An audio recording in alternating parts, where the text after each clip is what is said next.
All right, so the other day I was recording this longer video about kind of like the my experience with like sort of Christian the Christian like ontological perspective, and like me growing up in a church and like encountering some of the ideas from the Bible and from theology, Christian theology, um, as they were, and kind of like interpreting them, and like my growing up with those ideas and kind of chewing on them, and how they have kind of become integrated into who I am, despite me not necessarily being obviously I don't practice Christianity in every sense. I don't necessarily subscribe to um, at least the Western notion of like what what that is. But I do ascribe a level of truth to the Bible as a historical text, and the insights that it can kind of give us to um, the spirituality, and the kind of this all these interesting things that are going on at the time that this religion and that this way of conceptualizing reality is being developed and being put in practice by Hebrew society at the time. Just a reading of the Bible, a reading of the text, as something that is not meant to be taken actually literally, but actually should be taken within the context of its time of writing, within its socio-political context, and also in the context of like that it is art, in essence, that as the function of storytelling has been so important, and this function of like oral histories and like mythologies, and how we categorize our belief systems, right, through these kind of things, that the stories, especially in the Old Testament, and that are provided in that, can actually offer us a lot of insights into like the ways that people have perceive reality, and have approached this idea, right, the concept of the divine, and the concept of having a relationship with that, to that effect. So what I wanted to talk about today was the naive concept of sin, and I wanted to touch on this idea because I think that the way that we are typically taught, or we're typically confronted with the notion of sin, especially within the Western, in the Western like Christian, especially the American sense of imperialist colonial sense of Christianity, is fundamentally wrong. I think that we fundamentally misunderstand, I think, what the concept of sin means to get at least, and throughout the context of both the Old and New Testament reading of it. Um, that it too often what we do with this idea is we attach the notion of sin to specific behaviors, when in reality, I don't actually believe that the notion of sin is meant to be read in that way. It's not meant to be read as something which takes upon a literal objective form, in the form of behaviors, in the form of particular things that are just fundamental no-nos, but like that actually there is it's more of a quality, so much that it is less so than it is an actual behavior. And why do I feel this way? So I think when we get down to like first of all, why it's valuable for contemporary Christianity to cast sin as a behavioral thing, is that at least, well, that to me, I think, is just purely on the level of control. I think that it comes down to, in effect, control of behavior, the control of the narrative of what is good and what is bad, and it's sort of appropriated the Christian notion of this word of hellfire and brimstone to co-opt you and to shape you into a particular kind of person, right? That sort of bears this monolith of what it means to be this. But I think this is fundamentally wrong, because at least on the practice of or at least on the level of spiritual practice, like these are things, and these are beliefs and convictions which are fundamentally individual constructs. Like there's not really an appeal that can be made to like a higher to that monolith of behavior and of expression that can actually really truly be authentically appropriated to anybody who has a spiritual practice, because cultivating a relationship with the divine, and cultivating a relationship in that sense, is something that is highly personal, and is not something that should be dictated by the opinions and the experience of those outside of yourself. I feel, at the end of the day, and so I think growing up and encountering like the sort of um, the that the there's like there's sort of a problem. There's an issue with the way that I would see, sin be discussed and sin be talked about, at least when it would manifest within particular things, particular behaviors, or when things were so easily labeled as sinful. That I think brings me back to this. There's a passage, I think, written by Paul in one of the letters, where he essentially makes a claim, or he writes, everything is permissible, but not everything is beneficial. And I think this sort of exposes the flaw in the logic of sin as a monolith, which is really that actually everything is sort of on a spectrum. There is a sort of dual quality to every function, every kind of thing that we might typically label as sin, which bears sort of the exception, right? The exceptional quality, the internal contradiction to being able to label just simply everything as sin. And I think it gets back to the fundamental question, right?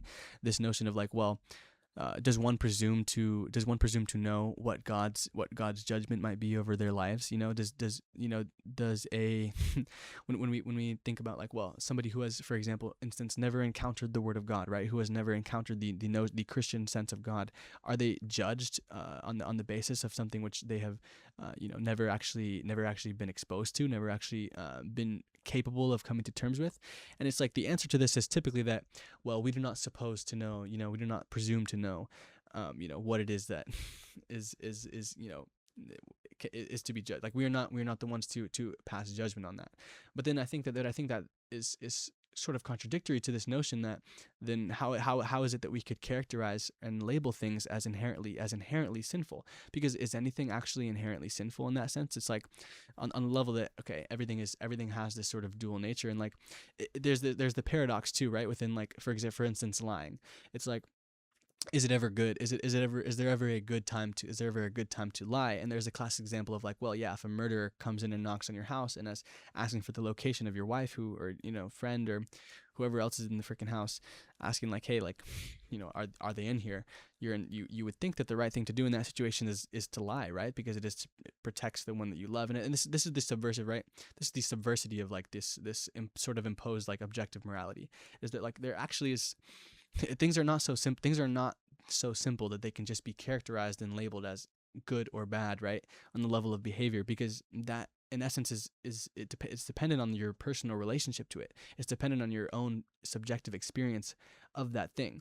And I think that the contradiction in that, and what that implies then, is that, well, actually, how can you know what is permissible for you and what is acceptable for you if you have no concept of it, if you've never actually experienced it, if you've never actually gone out to the world and maybe and messed up and done something wrong, and then retroactively realized, oh, I actually don't want to do that anymore. That actually doesn't align with me. And then on the other end, we have the alternative is that, well, you are in that sense, self-sabotaging yourself, holding yourself back from doing something which actually does align with your truest self. But then because of this, ascribed social duty, the acceptance of a value system which actually is not authentic to you, which actually is not yours to take, that it then becomes a burden on you. It becomes actualized in terms of repressed desire, and seated resentment, which then builds within you and within what it is that you are denying yourself the experience of.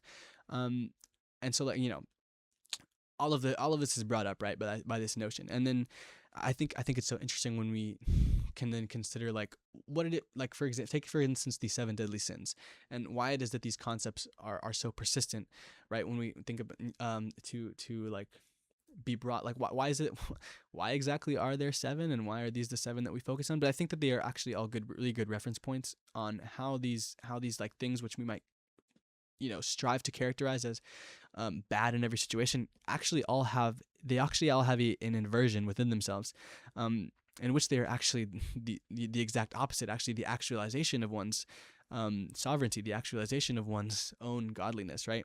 Take for instance lust, right? The concept of lust as a 7 deadly sin, and that being something which is typically seen as just inherently sinful, but actually it is also within the the actual unpacking of one's lust, right? Lust for power, lust for lust for relations, lust for whatever, however it meant, lust for money, all these kinds of things that manifest as sort of an incorrect lust, right? On the other hand, can also then there's also a lust for, oneself. There can be the level of like self drive, self motivation, and the idea that like recognizing that our pleasures, right, actually we are actually the source of our own pleasures, that we actually dictate and mediate the experience of how it is we find pleasure and take pleasure in our lives, and in these things which we typically like sort of project this kind of taboo nature to, that actually like it really is fully dependent on your own dictation of experience. And I think that the notion, the categorization of a thing such as lust as ubiquitously bad is actually detrimental to our own self-concept. It's detrimental to our own understanding of how these feelings, how these emotions can actually be channeled and funneled into who it is we are meant to be, what our higher nature actually is capable of achieving when we are actually in alignment with that higher truth, with what it is permissible and also beneficial to us. And in order to discover that, again, we must first undertake the unpacking, the experience of that desire, the manifestation of it, to be confronted with ourselves, right? To be confronted with what it is we actually want, the life that we actually want to live, right? And this is like, this was the point, right? This was the point in my encountering of these ideas that I sort of began to separate the notion of a spiritual practice from organized religion, right? I think that it was once I was able to actually define, sin and define morality on my own terms, and in terms of like what actually resonated with me, what actually made an impact in my life and the way that I perceive the world around me. This is the last thing that actually organized religion wants you to do, right? This is why the incentive against literacy and the incentive against like people actually being able to read and interpret the Bible on their own, and that the mediation and the dictation of that through like pastors and the reading of Latin in the Catholic Church, it manifested in many different ways, in all different sects of Christianity. But that's the fundamental, that is the delusion of that, is the separation of oneself from the authority of one's own spiritual practice. And it is actually like in the reclaiming of that, in the ability to dictate that for oneself, that you are able to actually find true authentic spiritual practice that can actually bring you closer and bring you in a relationship with the divine, more so than a performance of roles, in order to find acceptance within a community. But a community which is fundamentally built on the lack of one's own self-understanding, on the denial, the rejection of oneself for the sake of a monolith, which is, I don't think, is actually what these original Christian texts are meaning to communicate. I think that we forget so often the nature of Christ, the nature of Jesus, right, and the idea behind that, and why it was so revolutionary, is that Jesus actually was he was a radical figure purely because he subverted all of essentially the entire social order of the time. He was subversive to the very nature of law.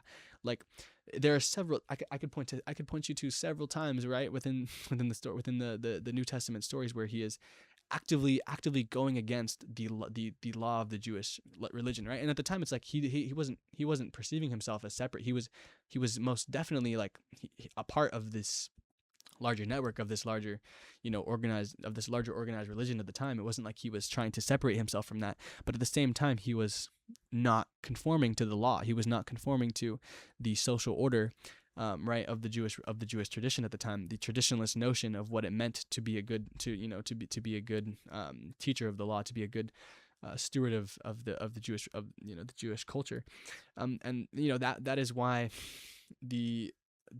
that is the transformative nature of forgiveness, right?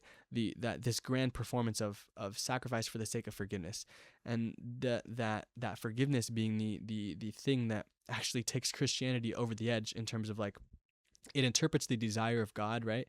What it does is like the final proof that there is room for forgiveness within our relationships, within the cultivation of the divine, that we cultivate with the divine. That actually, like, there's room for us to mess up. Like, that's kind of the point. That's kind of the whole point that I think the theology of of the New Testament Christ was meaning to subvert the teachers of the traditional Hebrew law, that actually that there should be room for forgiveness, and there should be room for the ability of us as people, as individuals, to have experiences and to and to learn from them, and that actually sin is not actually a tangible behavior, but it is actually our lack of awareness of it. It is the lack of awareness of our own inconsistencies, which allows sin to persist. And this is the nature, again, this is the radical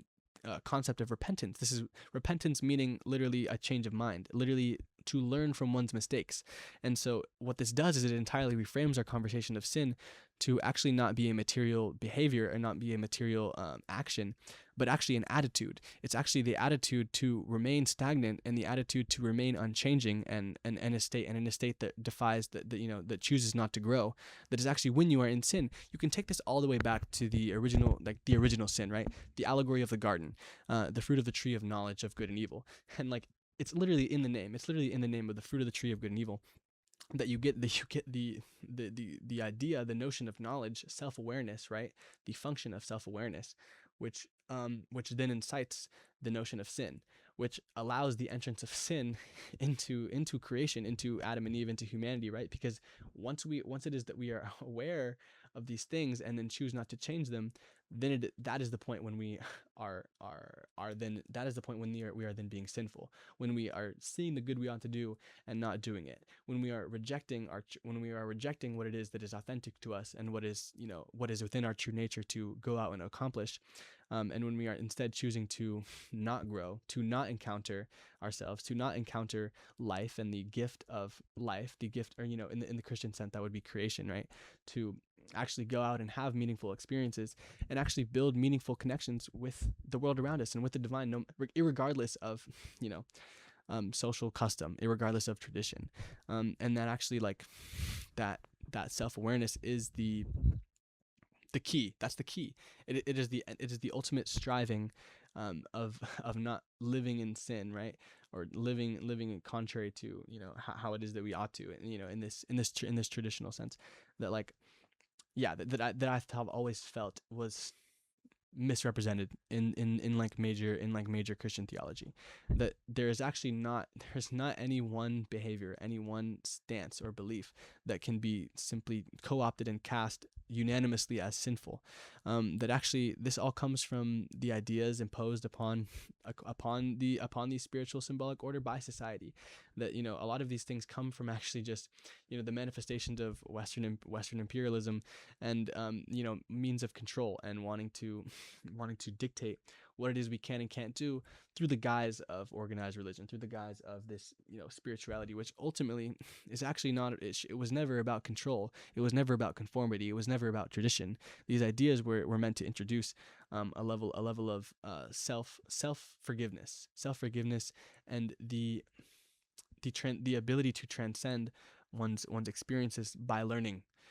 That learning is the ultimate good. Learning from one's mistakes is the ultimate good that you can achieve, and going out and learning what it is that you have messed up on in the past, and then growing from that point, and constantly being in a constant state of expansion, being in a constant state of wanting to encounter contradictory ideas, wanting to encounter things that challenge you, encounter things that challenge fundamentally who you believe yourself to be, and that is the ultimate striving that we should actually take in our lives, to be self-aware, to self-inspect, to question everything. And that in taking this attitude, that is actually the highest good that we can achieve for ourselves within the framework of the Christian of theology and the notion of sin, which I think we have falsely co-opted for the means of control and the means of subjecting everybody to kind of shared trauma, which I don't think is in any sense beneficial to a spiritual practice, beneficial to a relationship with the divine,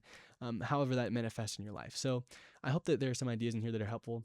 I think that they were to me, at least kind of encountering these things growing up, and again, formative to what it is that how it is that I like to navigate today. But yeah, so I probably will, if this does well, I probably will drop or go maybe record or go through some of the stuff that I was talking about, because there was a lot more that I yeah, that I had done. But anyways, this has been talk. We're good.